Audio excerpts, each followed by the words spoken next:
Bonsoir et bienvenue dans cette nouvelle vidéo, une vidéo très spéciale en compagnie de Joe et Kratos. Et ce soir, on est parti pour la vidéo spéciale 5000 abonnés. Comme vous avez pu le lire dans le titre et comme on vous a déjà teasé, il s'agit du thread horreur des abonnés, donc des histoires qui viennent directement de vous. Et on l'a fait parce que vous êtes maintenant plus de 5000 sur la chaîne, alors on vous dit un énorme merci. Clairement c'est vraiment beaucoup, on est vraiment content de l'évolution qu'on a sur la chaîne, de nombre de personnes qui nous rejoignent et des commentaires, des retours qu'on a, bref vous êtes tous super bienveillants. Du coup pour vous remercier et comme vous l'avez certainement remarqué, la vidéo est un petit peu plus longue que d'habitude parce qu'on a vraiment envie de raconter toutes vos histoires. Enfin pas toutes parce qu'on a reçu quand même pas mal et donc on a essayé de retenir le maximum, donc ce soir on est parti pour 4 histoires complètement différentes. On espère que vous allez kiffer, en tout cas en attendant n'hésitez pas à vous abonner, à liker la vidéo si elle vous a plu, à nous suivre sur les réseaux sociaux. Et nous, on est parti pour la première histoire. J'espère que vous êtes chaud parce que pour la première histoire du thread horreur des abonnés, on va parler de l'histoire de Thibaut qui nous a été racontée sur Instagram. Thibaut nous suit depuis quelques temps et il nous dit que c'est quelqu'un qui adore faire de la musculation, vraiment il ne manque pas une occasion d'aller à la salle, soulever de la fonte et parfaire son corps. Il a environ la trentaine et au-delà dans son travail, il va souvent à la salle de musculation, il fait différents exercices et c'est quelque chose qu'il fait déjà depuis plusieurs années. Et comme après ces années d'expérience, Thibaut a quand même réussi à se forger un corps assez imposant, ça lui arrive souvent que des personnes viennent lui demander conseil pour des exercices. Et clairement, Thibaut, c'est un abonné, il est super sympa, il va toujours être à l'écoute des gens, il va toujours être disponible et corriger les gens dans leurs mouvements. Et voilà, c'est un petit peu sa routine et il se plaît beaucoup dedans. Et l'histoire, elle va commencer alors qu'un beau jour, il rentrait de la salle de sport, il monte à son appartement et devant le perron de sa porte, il s'aperçoit qu'il y a des bouquets de fleurs. Bon, clairement, Thibaut, ça lui fait plaisir, mais il sait pas du tout d'où ça vient, de qui ça vient, il n'y a aucun mot signé qui va avec. Du coup, il va juste ramasser le bouquet, l'examiner et puis va rentrer chez lui et ne plus trop y penser. En tout cas, il va vraiment essayer de chercher, mais il n'y a aucun moyen de savoir qui a posé ça ici. Il n'y a pas vraiment de caméra dans son couloir. Et il va aussi demander à sa copine si c'est pas elle qui lui a joué un tour, qui lui a fait une petite blague. Mais clairement, il va se rendre compte qu'elle ne ment pas en disant que ce n'est pas elle. Et donc Thibaut, il va commencer à un petit peu oublier, il va continuer sa routine. Et un jour, alors qu'il allait à la salle de sport et qu'il revenait de son entraînement, il va retomber sur des choses bizarres devant les perrons de sa porte. Cette fois, c'est plus délicat et beaucoup plus explicite et même très malaisant pour Thibaut, parce qu'il va se rendre compte que dans la boîte qui est posée devant chez lui, il y a des sous-vêtements. Ce sont des sous-vêtements de femmes, alors du coup Thibaut il va être super gêné, il va pas savoir d'où ça vient, il va se dire qu'il y a quelqu'un qui le suit et qui connaît son adresse.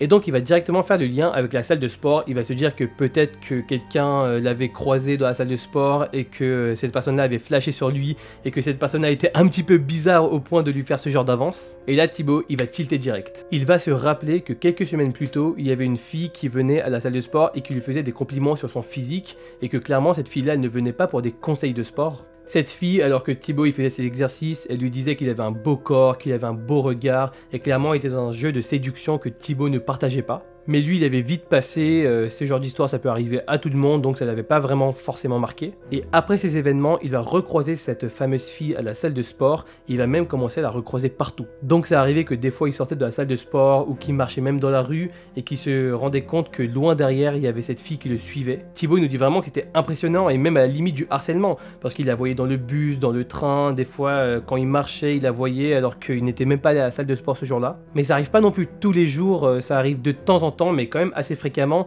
mais il ne va quand même pas jusqu'à aller à la police pour leur faire part de cette personne qui les suit et qui clairement a une attitude d'harcèlement. Donc quelques temps vont s'écouler et la personne en question va se rendre compte que Thibaut ne réagit pas du tout à ses avances et là il va commencer à se passer des choses encore plus bizarres. Un jour, alors que Thibaut se rend chez lui, il se rend compte qu'il y a des objets qui ont disparu. Donc il trouve ça bizarre parce que c'est quelqu'un qui est pas forcément très ordonné, mais en même temps il sait où il a placé ses affaires, et donc ça lui trouble un petit peu, et il voit qu'il retrouve ses objets en question autre part dans l'appartement. Et puis même des fois il y a des objets qui vont disparaître subitement et réapparaître un autre jour. Alors là il commence à vraiment flipper, il regarde partout autour de lui parce qu'il est pas serein, il se demande où est-ce qu'il y avait une ouverture, si quelqu'un pouvait pénétrer dans un appartement, mais clairement rien ne disparaissait, il n'y avait pas de vol. Il va même demander à sa copine, et encore une fois elle va lui dire qu'il y a quelque chose de bizarre parce qu'elle n'a rien pris, elle n'a rien déplacé. Et pour le rassurer, elle va venir passer une soirée avec lui, et donc ils vont se faire une bonne petite soirée entre couples. Et voilà, cette soirée va se passer, il y a quelques détails un petit peu intimes, mais on vous laisse vous faire votre propre image. Bref, cette soirée va passer, ça va un petit peu rassurer Thibaut, et il va retourner très vite à son quotidien.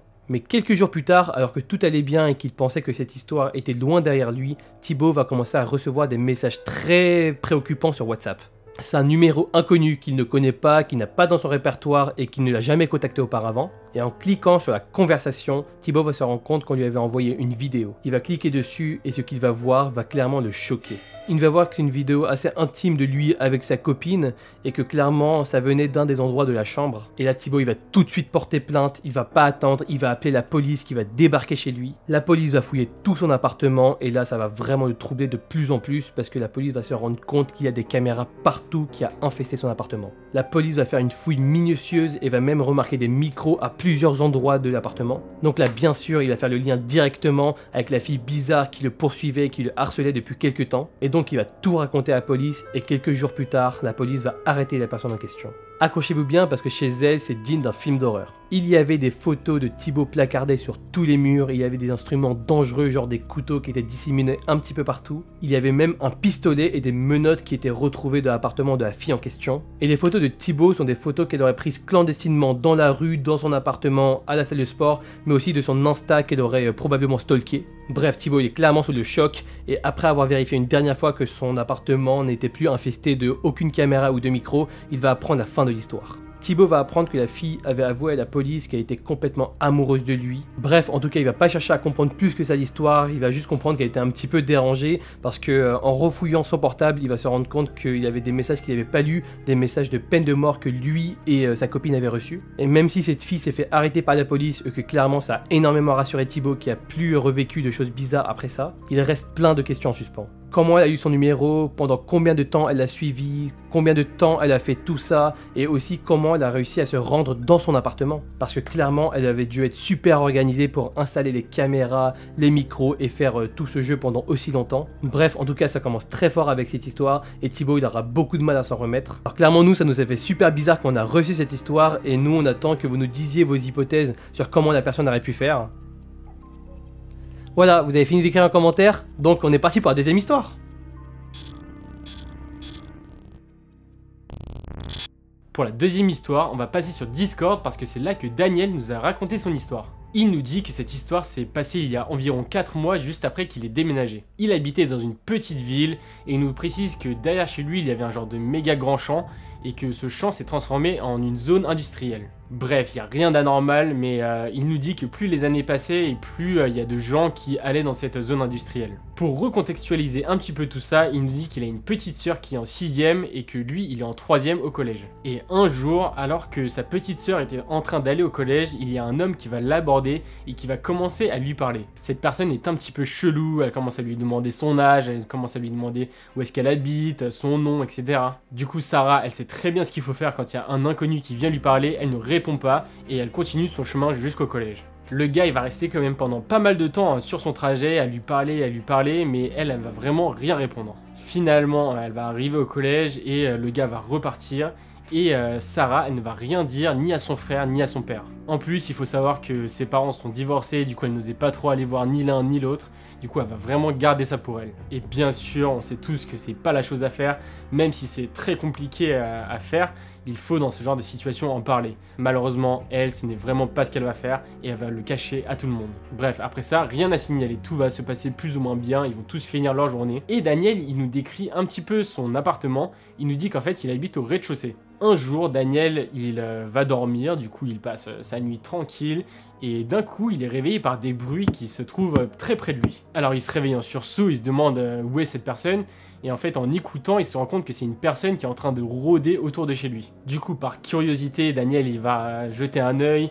il va voir qui c'est, parce que cette personne fait quand même pas mal de bruit. Et au début, il ne va rien dire, mais plus le temps avance, plus la personne reste vraiment à côté de chez eux, et tente même de regarder derrière les vitres. Bon, Daniel, il nous dit clairement que en général, c'est pas quelqu'un qui a peur, il a fait genre 4 ans de boxe, il sait se défendre, et il nous dit que son père aussi, c'est un peu le même genre. Du coup, à un moment, il en a marre, il ouvre la fenêtre, il regarde le gars, et il lui demande qu'est-ce qu'il est en train de faire là. Et là, Daniel, il s'y attendait pas du tout, mais le gars, dans le plus grand des calmes, il va lui dire qu'il cherche une petite fille. À ce moment-là, sa petite sœur Sarah ne leur avait pas raconté sa mésaventure, mais Daniel, il va tout de suite comprendre qu'il parle de sa petite sœur. Du coup, tout de suite, Daniel, il va commencer à s'énerver, il va presque sortir de chez lui et lui dire de se casser, et en entendant tout ce bruit, son père va aussi ouvrir la fenêtre et le menacer. Ils vont clairement lui faire comprendre qu'il doit partir parce que en fait ils sont super vénères de voir qu'il y a un mec comme ça qui est en train de chercher la sœur de Daniel et donc la fille du père. Avant de partir, le gars il va commencer à crier, on ne sait pas trop pourquoi, et alors que Daniel et le père commencent à s'énerver de plus en plus, le gars va finir par courir, se retourner et partir. À ce moment-là, ils ont tous un petit peu peur, ils sont tous sur les nerfs, et heureusement, pendant les quelques jours et les quelques semaines qui vont suivre, ils ne vont plus revoir ce gars. On pourrait croire que l'histoire va se terminer là, malheureusement, ce n'est pas du tout le cas. Quelques mois plus tard, Daniel, qui va du coup passer au lycée, va déménager avec sa famille, et ils vont aller à une vingtaine de minutes de la petite ville où ils étaient. Daniel nous dit que ses journées étaient rythmées par la distanciel à cause du Covid, et que du coup, toute la journée, il était à la maison. Un jour, alors qu'il est en train d'étudier sur son ordinateur, il entend que ses chiens commencent à aboyer hyper fort. Il ne comprend pas très bien, il n'attendait personne, leur père, lui, est en train de travailler, donc il sait que ce n'est pas lui. Du coup, Daniel descend les escaliers, ouvre la porte et regarde qui c'est. Tout de suite, Daniel va le reconnaître. Il est sûr et certain, c'est la même personne qui était venue quelques mois plus tôt leur rendre visite dans leur ancien appart. Au début, Daniel, il va rien dire, il va faire semblant qu'il ne l'a pas reconnu et il va lui demander qu'est-ce qu'il veut. Et là, la personne va lui dire que c'est un ami de son père. Du coup, Daniel, sachant très bien que ce n'est pas vrai, il va lui dire que, ok, il va aller chercher son père pour vérifier. Et là, l'homme va lui dire non, il va essayer de le dissuader. Bon, là, maintenant, il n'y a plus du tout de doute. On sait très bien tous que c'est un mytho. Du coup, Daniel, ce qu'il va faire, c'est qu'il va ouvrir la porte et il va laisser ses chiens sortir. Le gars, après avoir vu les chiens lui foncer dessus, il va prendre peur et il va partir en courant dans l'autre sens. Daniel, il est quand même un petit peu sous le choc, il se dit que c'est la deuxième fois qu'il voit la même personne alors qu'ils avaient déménagé. Il n'a aucune idée de comment cette personne sait où ils habitent déjà avant et même maintenant. Après tout ça, Daniel, il va attendre que son père y rentre, il va lui raconter tout ça. Ensemble, du coup, ils vont en parler à la petite fille et c'est là qu'elle va leur raconter l'histoire du gars qui l'avait abordé dans la rue. Après ça, heureusement, il nous dit qu'il n'a jamais revu cet homme et qu'il n'est jamais revenu dans leur maison ni quoi que ce soit. Mais quand même, il nous dit qu'il a un petit peu de stress à chaque fois qu'il se retrouve tout seul maintenant. En tout cas, cette histoire, elle est quand même vraiment flippante et elle nous rappelle qu'il faut toujours parler quand il nous arrive quelque chose, même aux plus jeunes. Et maintenant, on est parti pour la troisième histoire qui, vous verrez, est assez particulière.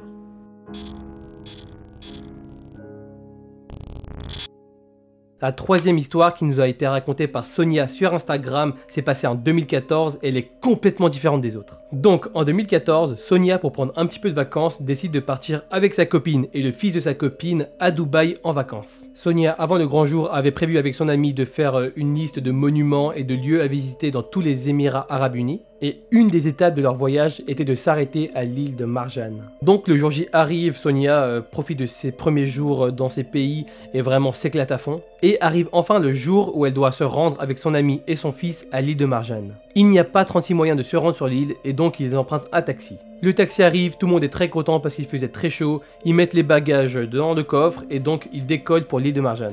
Et sur le chemin, ils échangent un petit peu avec le taximan qui est très sympathique, mais très vite le taximan va dire quelque chose qui va préoccuper Sonia. L'homme en question, il va leur poser des questions sur le voyage, il va faire la conversation habituelle et puis il va leur dire surtout qu'il est très surpris que deux filles vont se rendre seules sur l'île de Marjan.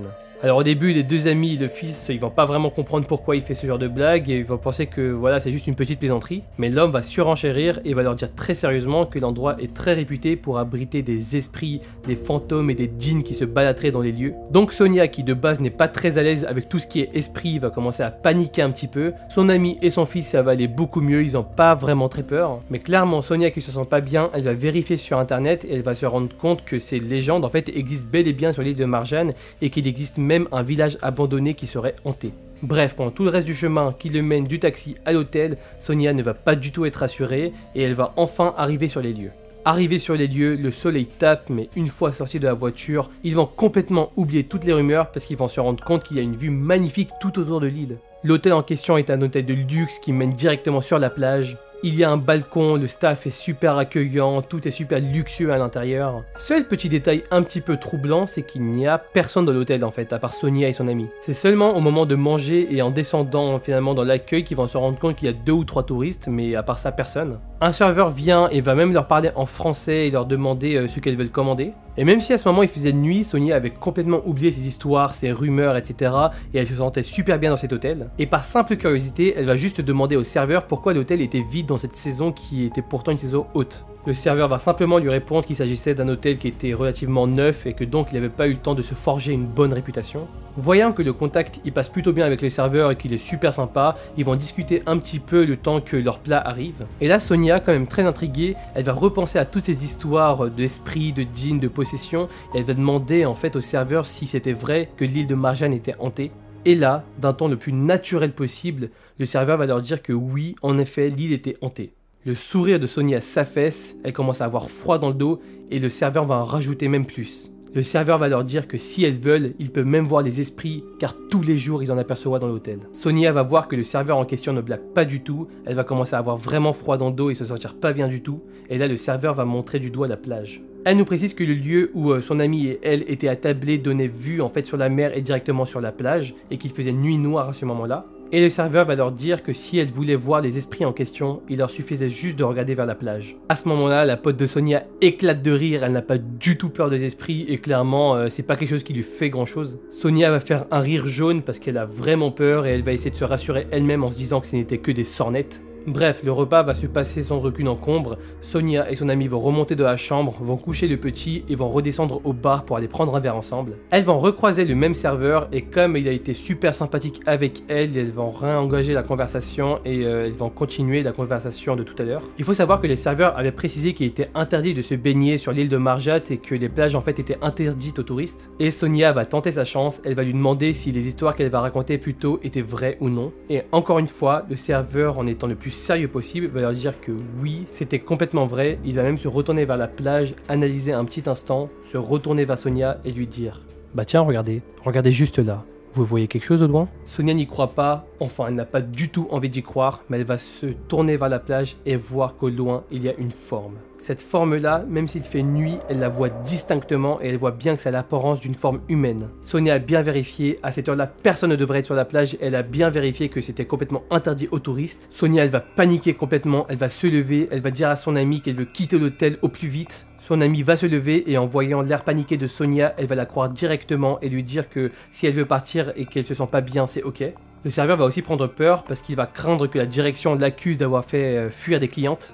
Et donc Sonia, pour pas pénaliser le serveur, ne va rien dire à la direction, va juste dire que pour des soucis personnels, elle a besoin de se rendre sur la terre ferme. Et donc même s'il était 1 h du matin à ce moment-là, l'hôtel va essayer de les arranger pour conserver leur image, vont appeler un taxi et Sonia, sa pote et son enfant vont se rediriger hors de l'île de Marjan. Dans le taxi sur la route, Sonia va s'efforcer de ne pas regarder dehors pour ne pas recroiser d'autres choses qui pourraient la choquer. Et une fois arrivée sur Dubaï même, elles vont prendre un autre hôtel et Sonia va essayer d'oublier cette histoire. Clairement, pendant tout le reste de son voyage, elle va pas arrêter d'y penser, elle va se demander si elle avait bien vu, mais en même temps, elle était formelle, il y avait vraiment une forme qui était humaine. Bref, voilà, c'est super impressionnant comme histoire et nous, on attend vraiment de savoir ce que vous en pensez pour nous dire en fait si c'était juste un coup de bluff en fait de la part de l'hôtel pour se faire un petit peu de pub, ou alors si c'était une forme humaine qui se promenait là au hasard, ou alors est-ce que c'était vraiment un esprit. On attend patiemment vos retours et on passe à la 4e et dernière histoire.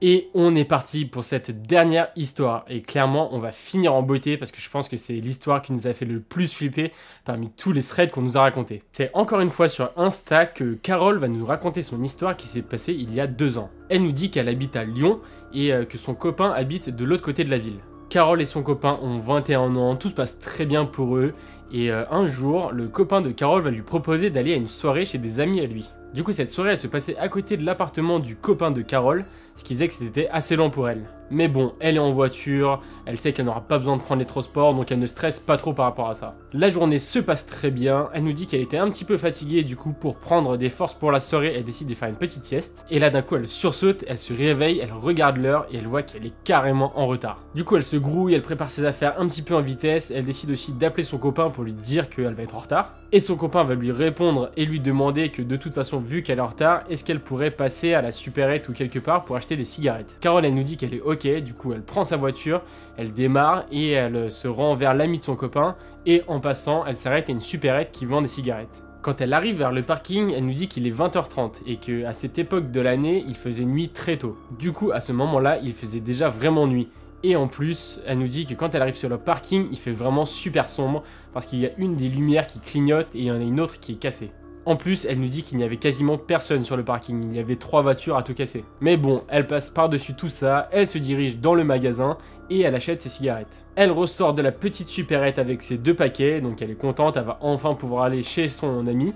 Et en rentrant dans sa voiture, elle se rend compte qu'elle ne l'avait pas fermée. Elle nous dit qu'elle n'a pas été plus surprise que ça à ce moment-là, parce qu'en fait c'était une vieille voiture et qu'apparemment elle buguait un petit peu, donc du coup des fois elle essayait de la verrouiller, mais ça la verrouillait pas. Bref, elle n'était pas surprise. Elle reprend la route et elle nous dit qu'elle est à peu près à 15 minutes de la maison de l'ami de son copain. Autre point important qu'elle nous précise, c'est que quand elle est en voiture, son Bluetooth ne marche pas. Du coup, elle met ses AirPods pour écouter la musique. Bien sûr, il n'y a pas vraiment besoin de le préciser, mais clairement, c'est un comportement qui est hyper dangereux et il faut pas du tout faire ça en voiture. Au moment où elle sort du parking, elle a donc ses AirPods dans ses oreilles, elle a la musique qui est un peu à fond, du coup elle n'entend pas grand chose, mais elle voit qu'il y a une voiture qui s'insère derrière elle sur l'autoroute et qui commence à la suivre. Au début, elle va pas faire plus attention que ça, elle va juste la regarder du coin de l'œil, et d'un coup, la voiture elle va commencer à lui faire plein d'appels de phare. Au début, Carole elle va se dire que c'est peut-être pas pour elle, qu'il est peut-être en train d'essayer quelque chose, je sais pas. Du coup, elle va attendre un petit peu, elle va tourner dans une rue, et la voiture va la suivre. Là, elle nous dit qu'elle ne sait pas du tout pourquoi, mais elle a un vrai mauvais feeling. Elle le sent mal, elle se sent vraiment pas bien, elle sait qu'il y a quelque chose de pas normal qui se passe. Elle est dans une petite route de campagne qui est vraiment mal éclairée, elle suit son GPS, il y a toujours une voiture qui est derrière elle, qui lui fait plein d'appels de phare et qui commence même à la klaxonner. Carole, elle nous dit qu'elle ne sait vraiment pas pourquoi, mais à ce moment-là, elle a vraiment paniqué, elle commence à vraiment flipper, du coup elle enlève ses AirPods et elle enlève sa musique. Carole, elle décide de mettre un petit peu la radio pour se rassurer, mais ça va pas marcher, elle continue à avoir hyper peur. Du coup, son réflexe, en plus de ne pas s'arrêter, et ce qu'elle va faire, c'est qu'elle va prendre son téléphone et elle va appeler son copain pour lui dire qu'il y a quelqu'un qui est en train de la suivre et qui est en train de lui faire des appels de phare et qui est en train de la klaxonner. Son copain, hyper protecteur, il lui dit de ne pas s'inquiéter, de ne surtout pas s'arrêter et d'aller jusqu'à la soirée, et que son copain et tous ses potes, ils vont sortir et l'attendre. Il reste environ 5 minutes de voiture pour arriver jusqu'à la maison. Le copain de Carole va rester au téléphone avec elle pour essayer de la rassurer au maximum. Et pendant tout ce temps, la voiture qui est derrière elle va continuer à lui faire des appels de phare et des appels de phare et à la klaxonner sans arrêt. Finalement, elle arrive enfin vers la maison du pote de son copain et elle voit que dehors, il y a son copain et tous ses amis qui ont des genres de battes de baseball et plein de trucs prêts à se défendre. Du coup, elle est hyper rassurée, elle accélère un petit peu et elle se gare juste à côté d'eux et il y a toujours la voiture qui est derrière elle. La voiture finit par se garer juste derrière elle et là, il y a un homme qui sort de la voiture et qui se met à crier ça. Wow, attendez. Depuis tard, j'essaie de vous prévenir. J'ai vu quelqu'un se mettre dans votre coffre. Il y a quelqu'un dans votre coffre.